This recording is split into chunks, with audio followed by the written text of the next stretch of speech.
आज हम हन्ना के जीवन के द्वारा सीखेंगे कि कैसे उसने प्रार्थना के द्वारा अपने दुख को जय में बदल दिया, कैसे उसने अपने दर्द के हालत को प्रार्थना के द्वारा एक बड़ा आशीष में बदल दिया।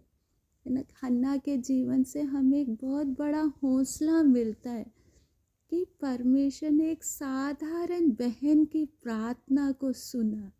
क्योंकि बहुत बार हमारे अंदर ये सोच रहती है कि परमेश्वर बड़े प्रभु के दास या दासी का ही प्रार्थना सुनेंगे, मेरी प्रार्थना को परमेश्वर जल्दी नहीं सुनेगा, जल्दी परमेश्वर उत्तर नहीं देगा। लेकिन हन्ना का जीवन हमारे लिए एक बड़ा उदाहरण है कि कैसे परमेश्वर एक साधारण बहन के प्रार्थना को सुनकर उत्तर दे रहा है। तो इसलिए आइए हम हन्ना के जीवन के बारे में देखेंगे। उसके लिए पढ़ेंगे पहला शमूएल पहला अध्याय का 1 से। First Samuel chapter 1 versus 1 onwards. Ephraim के पहाड़ी देश में रामातेम सोपिम नगर का निवासी एल्काना नामक एक पुरुष था। वह अप्रेमी था और सूफ के पुत्र तोहू का परपोता, एलीहू का पोता और यरोहाम का पुत्र था। उसके 2 पत्नियां थीं, एक का नाम हन्ना और दूसरी का पेनिना था। पेनिना के तो बालक हुए, परंतु हन्ना के कोई बालक ना हुआ। वह पुरुष प्रतिवर्ष अपने नगर से सेनाओं के यहोवा को दंडवत करने और मेल बलि चढ़ाने के लिए शीलो में जाता था। तो यहाँ पर हम देखते हैं एल्काना एक परमेश्वर का भय मानने वाला व्यक्ति था, क्योंकि वो हर साल परमेश्वर को दंडवत करने और मेल बलि चढ़ाने के लिए शीलो में जाता था और संग में अपने परिवार को भी लेकर जाता था। लेकिन परमेश्वर का भय मानने वाला परिवार होने पर भी हम पढ़ते पेनिना के तो बालक हुए, परंतु हन्ना के कोई बालक ना हुआ। और साथ में उसका 6th वर्स में हम देखते हैं, 6ठी आयत में देखते हैं कि यहोवा ने उसकी कोख बंद कर रखी थी। तो यहाँ पर हन्ना के बारे में देखते हैं कि ये परमेश्वर को भय मानने वाली बहन है ना। हम उस चैप्टर 2 या दूसरा अध्याय में हम देखते हैं हन्ना का गीत के बारे में। उससे हमें मालूम चलता है कि हन्ना का परमेश्वर के साथ कैसा एक संबंध था, परमेश्वर को वो कितना जानती थी, परमेश्वर का वो कितना भय मानती थी। लेकिन परमेश्वर को भय मानने पर भी हम देखते हैं उसके जीवन में कितना बड़ा एक कमी था। क्योंकि एक बहन के लिए सबसे ज़्यादा, यदि उसके बच्चे ना, तो सबसे ज़्यादा वो कमी को महसूस करती है। उसको अंदर ही अंदर कितना दुख होता है जब दूसरों के बच्चों को देखती है, तो उसे अपनी कमी का कितना अंदर दर्द पहुंचता है। तो साथ में खाली अपना ही कमी और दर्द नहीं, समाज भी फिर उसे उसी नज़र से देखती है। क्योंकि पुराने नियम में हम देखते हैं, वचन में लिखा है संतान परमेश्वर की तरफ से आशीष है। तो यदि संतान नहीं है तो इसका मतलब परमेश्वर का आशीष उसके जीवन में नहीं है। और संतान ना होना परमेश्वर की तरफ से एक श्राप का चिन्ह भी है। तो लोग उसे एक श्रापित बहन है करके उस नज़र से देखते, समाज उसे उस नज़र से देखता है। और साथ में उसका दुख को बढ़ाने के लिए उसके घर में एल्काना को अपना वंश चलाने के लिए दूसरा शादी करना पड़ा, है ना। और उसके काफ़ी बच्चे हुए और अब जो उसकी सौतन है उसी घर में रहती है, वो उसको परंतु उसकी सौत इस कारण से कि यहोवा ने उसकी कोख बंद कर रखी थी, उसे अत्यंत चिढ़ाकर कुढ़ाते रहती थी। तो इससे हम उसकी सौतन का स्वभाव को भी समझ सकते हैं। वो हन्ना का दर्द को नहीं समझती है, उल्टा वो उसे उसके दर्द में उसे और ज़्यादा दुख पहुंचाने के लिए उसे हमेशा चिढ़ाते भी है। तो हन्ना का हालत को हम देखें, उस घर में रहते समय, है ना, उसको एक तो अपना कमी महसूस है कि भाई मेरे क्या संतान नहीं है, दूसरा उसका सौतन का व्यवहार भी उसके प्रति सही नहीं है, वो हर मौके पर उसे ताना देती होगी। ऐसे समय में दर्द के हालत में रहते समय हन्ना के बारे में देखें, तो यदि हम उस जगह में होते तो हम हमेशा लड़ाई झगड़े करने का ही हमारा मन रहता, या तो वहाँ पर सबको दुखी करे या घर छोड़कर चले जाए। लेकिन हन्ना उधर ही रह रही है ना। हमारे जीवन में जब दुख का परिस्थिति होता है तो सबसे ज़्यादा वो हमारे आत्मिक जीवन पर असर डालता है। जब हमारा सब कुछ अच्छा चलता है तब हमें लगता है हाँ, परमेश्वर मुझे प्यार करता है। लेकिन जब हमारे जीवन में दुख आता है, लोग हमें उल्टा सीधा बोलते हैं, तब हमें परमेश्वर के प्रति भी हमारे अंदर सवाल उठने लगता है, परमेश्वर क्यों मेरे साथ ऐसा होने दे रहा है ना। शैतान भी हमारे दिमाग में तरह तरह के विचार लेकर आता है। देखो, परमेश्वर तुझे बिल्कुल भी प्यार नहीं करता, यदि प्यार करता तो तुझे ऐसी परेशानी में परमेश्वर आने नहीं देता। देख, तेरी सौतन तुझे कितना नीचा दिखा रही है ना। परमेश्वर को तो तेरी चिंता नहीं है, इसलिए तो ऐसा तेरे साथ हो रहा है ना। हम बहुत बार हमारी परिस्थितियों के साथ परमेश्वर का स्वभाव के बारे में बोलने लगते हैं कि नहीं, परमेश्वर परवाह नहीं करता, परमेश्वर प्यार नहीं करता। लेकिन हमें अच्छे से समझना है कि परमेश्वर का प्यार, परमेश्वर का स्वभाव परमेश्वर के वचन में हमें प्रकट करके दिया है। परमेश्वर कभी बदलता नहीं है, परमेश्वर हमेशा एक जैसा ही है। परमेश्वर प्यार करने वाला है, परमेश्वर हमेशा भला ही करता है, कभी बुरा नहीं करता। चाहे मेरे जीवन का परिस्थिति कितना भी दर्द देने वाला हो, कितना भी खराब हो, इससे परमेश्वर पर हमें कभी दोष नहीं लगाना है। लेकिन हमें भरोसा रखना है कि इस परमेश्वर मुझे इस हालत में लेकर रखा है तो भी इसके पीछे परमेश्वर मुझे प्यार करता है। परमेश्वर का जरूर कुछ ना कुछ योजना है ना। हम देखते हैं कि परमेश्वर इस दुख के द्वारा परमेश्वर चाहता है कि हन्ना उसके नज़दीक आए, उसके चरणों में आए।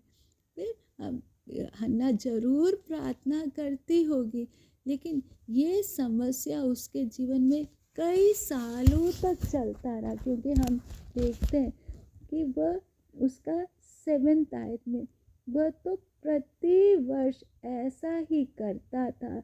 जब हन्ना यहोवा के भवन को जाती थी तब पेनिन्ना उसको चिढ़ाती थी, इसलिए वह रोती और खाना ना खाती थी। तो यहाँ लिखा है वो प्रतिवर्ष ऐसा ही करता था। तो मतलब हर साल, काफ़ी सालों से उन लोग परमेश्वर के भवन में जाते हैं, और हर साल जब भी वो जाते हैं तब पेनिन्ना हन्ना को चिढ़ाती है ना, क्योंकि उसके अंदर जलन होता था, क्योंकि एल्काना हन्ना को दुख ना हो करके दूना भाग हन्ना को देता था। तो ये देखकर पेनिन्ना को जलन आता था, इसलिए वो जलन को निकालने के लिए वो उसको परेशान करती थी।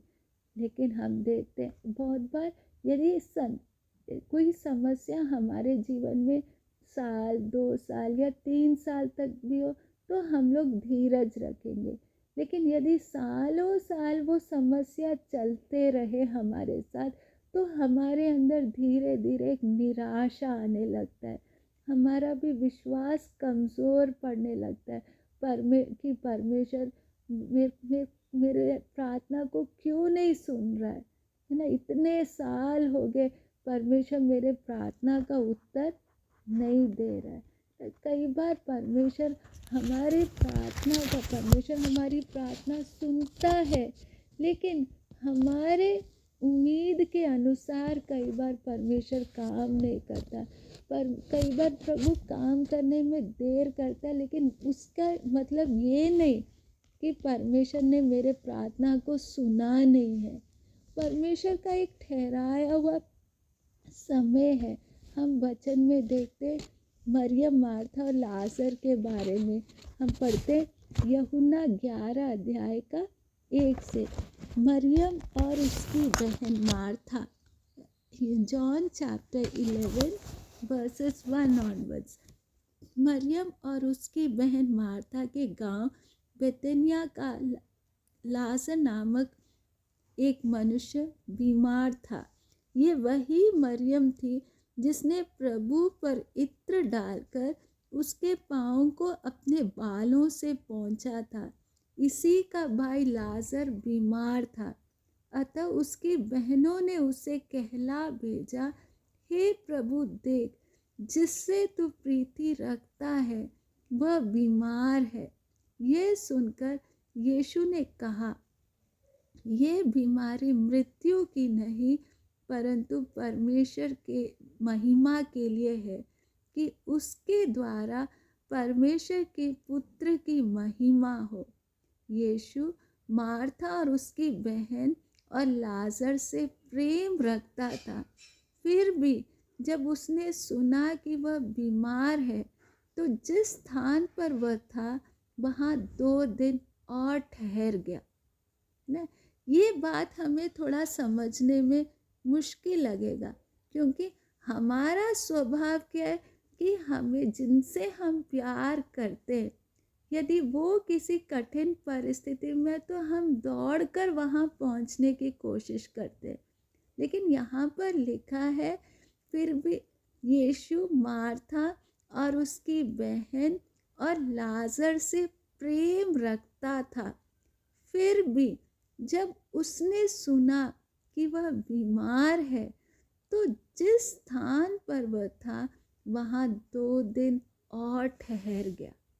तुरंत नहीं प्रभु यीशु मसीह गए, क्योंकि प्रभु का योजना था कि बाद में कैसे वो लाजर को जीवित करेगा। लेकिन मरियम और मार्था के बारे में देखें, उनके माँ बाप नहीं थे, है ना।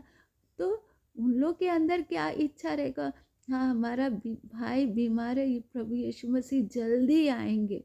लेकिन यहाँ पर उनकी उम्मीद के अनुसार प्रभु यीशु मसीह वहाँ नहीं गए, तो उनको दुख लगा होगा। देखो, प्रभु तो बार बार हमारे घर में आते हैं, अब जब हमारा संकट का समय है तो प्रभु हमारे घर में नहीं आए, है ना। फिर हम देखते हैं उसका 17 आयत में वर्सेस 17, वहाँ पहुँचने पर यीशु को ये मालूम हुआ कि लाजर को कब्र में रखे हुए 4 दिन हो चुके हैं।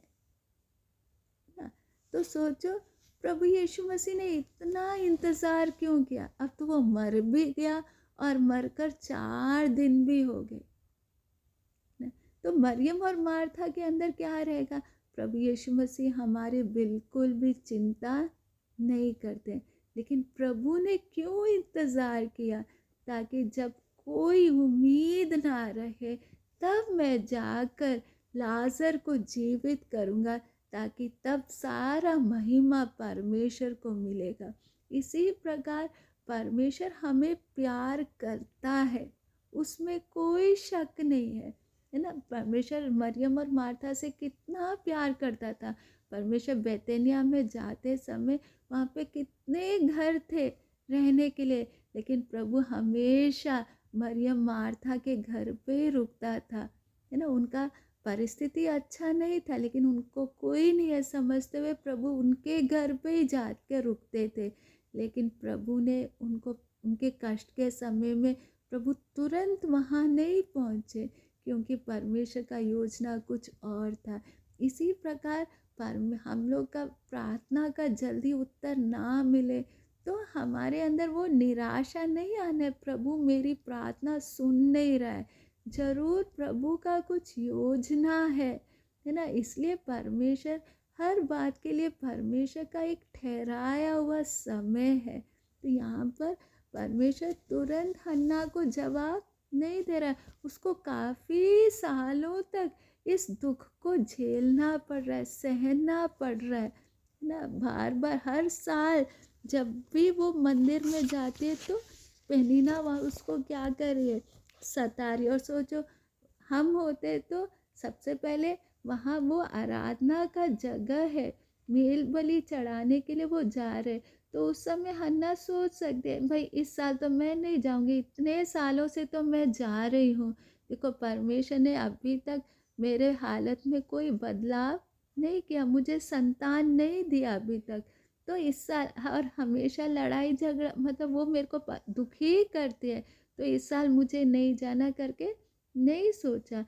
हन्ना भी बराबर उनके साथ जाती रही, है ना। फिर हम देखते परमेश्वर ने काफ़ी सालों तक जब वो जा रही है तो उसको थोड़ा सा एक तसल्ली का है कि उसका पति उससे प्यार करता है, क्योंकि जब वो रोती है तो उसका पति उसे तसल्ली दे के बोलता है क्या मैं 10 बेटों से भी तेरे लिए अच्छा नहीं हूँ, है ना। और जब खाना देते समय उसको दूना भाग दे रही है, तो वो एक तसल्ली के कारण जितना उसका दिल टूटना है उतना तक उसका दिल टूटा नहीं है। इसलिए परमेश्वर थोड़ा और क्या लंबा होने दे रहा है, लेकिन एक समय आया कि अब उसने कहा कि मेरे से और सहा नहीं जाएगा।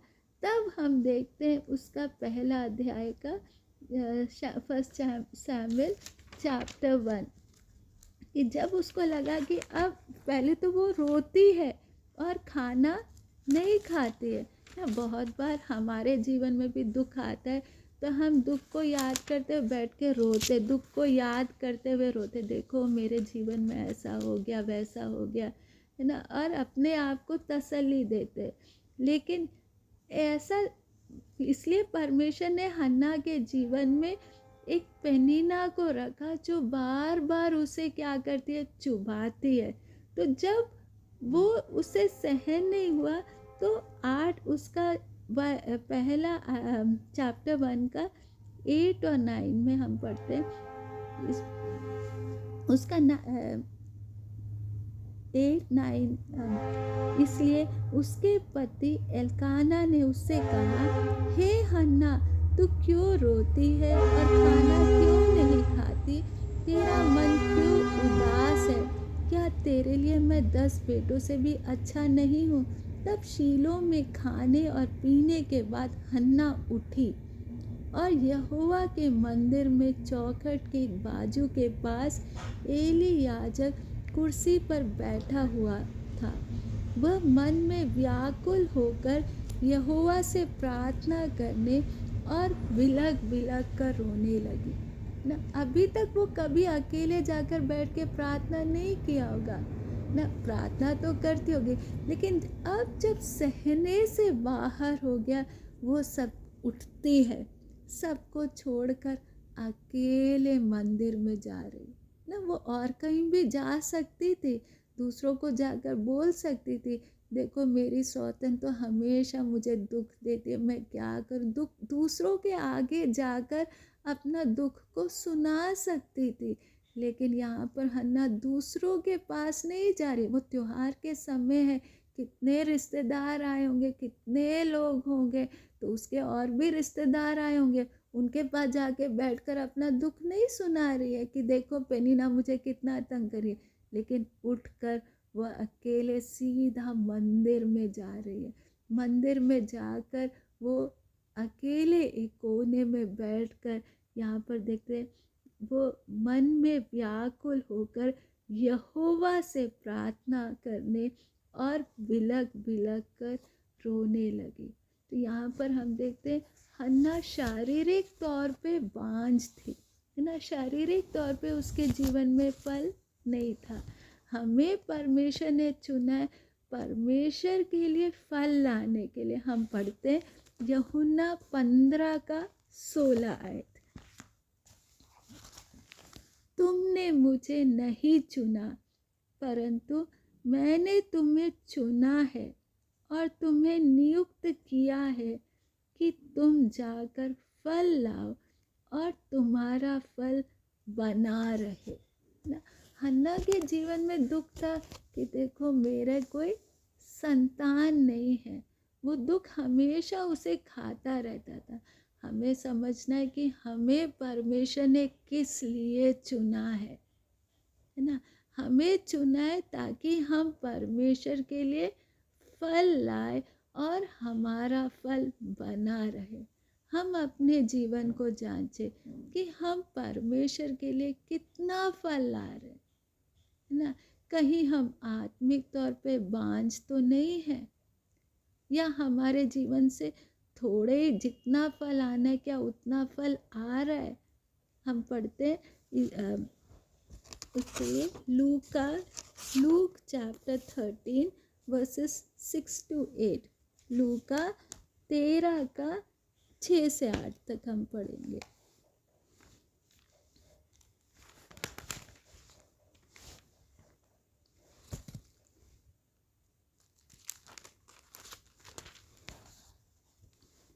फिर उसने दृष्टांत भी कहा, किसी की अंगूर की बारी में एक अंजीर का पेड़ लगा हुआ था। वह उसमें फल ढूंढने आया परंतु ना पाया, है ना। यहाँ पर हम देखे जरा कि एक साल पूरा प्रभु हम का अंत में हम पहुँचे ना। प्रभु क्या ढूंढने आ रहा है? फल ढूंढने आ रहा है। यहाँ पर देखे परंतु ना पाया। 7वीं आयत में, तब उसने दाग बारी के रखवाली से कहा, देख 3 वर्ष से मैं इस अंजीर के पेड़ में फल ढूंढने आता हूँ परंतु नहीं पाता। इसे काट डाल कि ये भूमि को भी क्यों रोके रहे। उसने उसको उत्तर दिया, हे स्वामी, इसे इस वर्ष और भी रहने दे कि मैं इसको चारों ओर खोद कर खाद डालूं। यदि आगे को फले तो भला, नहीं तो उसे काट डालना। यहाँ पर मालिक क्या बोल रहा है, स्वामी क्या बोल रहा है, ये फल नहीं ला रहा है इसलिए इसे क्या करना है, काट डालना। रहने दो करके नहीं बोला है, चलो कभी भी फल आएगा करके। तो परमेश्वर हमसे क्या उम्मीद करता है कि हमारे जीवन से फल आना है। प्रभु यीशु मसीह का भी हम देखते हैं मत्ती 21:18 और 19, मैथ्यू 21:18 और 19 वर्सेस।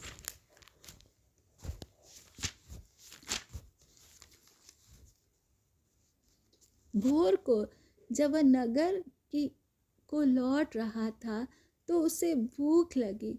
सड़क के किनारे अंजीर का एक पेड़ देखकर वो उसके पास गया और पत्तों को छोड़ उसमें और कुछ ना पाकर उससे कहा, अब से तुझ में फिर कभी फल ना लगे। और अंजीर का पेड़ तुरंत सूख गया। तो यहाँ पर प्रभु यीशु मसीह अंजीर के पेड़ के पास फल के लिए जा रहे हैं। जब फल नहीं पाया तो प्रभु ने वो पेड़ को श्राप दिया, आगे से तुझमें फिर कभी फल ना लगे। और वो पेड़ तुरंत ही क्या हो गया, सूख गया। तो हम देखते हैं परमेश्वर का जैसे एक परिवार में सबसे ज़्यादा उम्मीद क्या करते हैं कि शादी के बाद बच्चे होंगे, है ना। तो आत्मिक जीवन में भी परमेश्वर हमसे उम्मीद करता है कि हमारे जीवन से फल लाना है। लेकिन हमारे जीवन से बहुत बार हम फल लाने के तरफ इतना ध्यान नहीं देते, है ना। इस संसार, हाँ, आत्मिक जीवन चल रहा है, बाइबल पढ़ रहे हैं, प्रार्थना कर रहे हैं, चर्च में जा रहे हैं, उन बातों से हम अपने आप को तसल्ली देते हैं। जैसे हन्ना को थोड़ा सा अंदर तसल्ली था, ठीक है कमी है, बच्चे नहीं है, लेकिन मेरा पति तो मुझे प्यार करता है। हम बेचैन नहीं होते। जैसे हम राहेल के बारे में देखते हैं, उत्पत्ति 30 का 1 में, जेनेसिस 30 का 1 में लिखा है, या राहेल याकूब से बोले मुझे बच्चे दे नहीं तो मैं मर जाऊंगी, है ना। इतना ज़्यादा वो व्याकुल हो गई थी, है ना। बाद में परमेश्वर उसकी भी कोख खोलता है, उसको भी 2 बेटे देता है। हम लोग हमारा आत्मिक जीवन से जैसा फल आना है नहीं आ रहा है, लेकिन उतना ज़्यादा बेचैनी नहीं है। हन्ना के जीवन में भी उसे दुख तो बहुत है, लेकिन जितना बेचैनी आना है उसके अंदर नहीं था, क्योंकि उसका पति का प्यार का वो एक तसल्ली था। इसी प्रकार हमारे जीवन में भी हम मरकुस 4 का 18 और 19 में पढ़ते हैं। मार्क 4:18 और 19 में हम देखते हैं, इस संसार का सुख विलास, इस संसार के चिंता वचन को दबा देता है। हमारे इस संसार की बातें हमारे आत्मिक भूख को कम कर देते। हम इस संसार के चीज़ों में तृप्त हो जाते हैं, ताकि हम लोग जैसे एक ही जीवन है ना, उसमें परमेश्वर के लिए जितना फल लाना है उस बात के लिए हम बेचैन नहीं होते। प्रभु का दास पौलुस बोलता है, मैं इस संसार की सब वस्तुओं को कूड़ा समझता हूँ। इसलिए पौलुस अपने जीवन में प्रभु के लिए इतना फल ला पाया, क्योंकि पौलुस का ध्यान इस संसार की बातों में नहीं था। लेकिन हमारे जीवन में हम आधा से ज़्यादा हमारा ध्यान संसार की बातों में, संसार के जीवन में रहने के कारण हमें वो अंदर वो जितना बेचैनी होना है, कई बार उतना बेचैनी नहीं होता। इसलिए परमेश्वर हमारे जीवन में, जैसे हन्ना के जीवन में परमेश्वर ने पेनिन्ना को रखा, जो उसे हमेशा सताए, है ना। पेनिन्ना नहीं होती तो हन्ना वहीं तृप्त रहती। कभी वो परमेश्वर के भवन में अकेले जाकर बैठकर वो प्रार्थना नहीं करती, लेकिन हन्ना बार बार पेनिन्ना का वो कांटे जैसा उसके बातों के कारण हन्ना इतना परेशान हो गई कि वो उठती है ना, खाना खाकर सबके साथ उन लोग सब उठकर वो अकेले परमेश्वर के भवन में जाती है, व्याकुल होकर अकेले जाकर बैठकर रो रो कर प्रार्थना करती है ना। इसी प्रकार जब हमारे परिस्थितियों में परमेश्वर ने शायद हमारे जीवन में हमें दर्द पहुंचाने वाली कई बातों को परमेश्वर ने रखा होगा, ताकि संसार की बातों से हम निकलकर हम परमेश्वर के चरणों में जाएं, जहाँ से हमें तसल्ली मिल सकता है, जहाँ जाने से ही प्रभु का योजना हमारे जीवन में पूरा हो सकता है। इसलिए परमेश्वर ने जो भी परिस्थिति में रखा है हमें ना, दर्द भरे परिस्थिति में रखा है, हम उन बातों की ओर ध्यान ना दें, है ना। हन्ना पेनिन्ना की तरफ उसको बारे में सोचते हुए अपने मन में कड़वापन भरते हुए लड़ाई झगड़ा नहीं कर रही है, उल्टा अपना दुख को लेते हुए वो सीधा परमेश्वर के चरणों में जाकर अपना दुख को परमेश्वर के आगे उंडेल रही है। इसी प्रकार हमारे जीवन का दर्द भरा हालत को लेकर हमें उस परिस्थिति से लड़ना नहीं है, लेकिन परमेश्वर के चरणों में जाना है, तभी परमेश्वर का योजना हमारे जीवन में पूरा हो पाएगा ना। आइए हम प्रार्थना करें। स्वर्गीय पिता, हन्ना के जीवन के लिए धन्यवाद करते प्रभु जी। हन्ना के जीवन में परमेश्वर आपने उसे उस हालत में रखा पिता, क्योंकि आपको हन्ना के जीवन के बारे में एक योजना था। आप उस हन्ना के द्वारा एक शमूएल बालक को उत्पन्न करना चाहते थे, इसलिए परमेश्वर आपने उसे काफ़ी समय तक दर्द में रखकर प्रभु आप उसे तैयार कर रहे थे।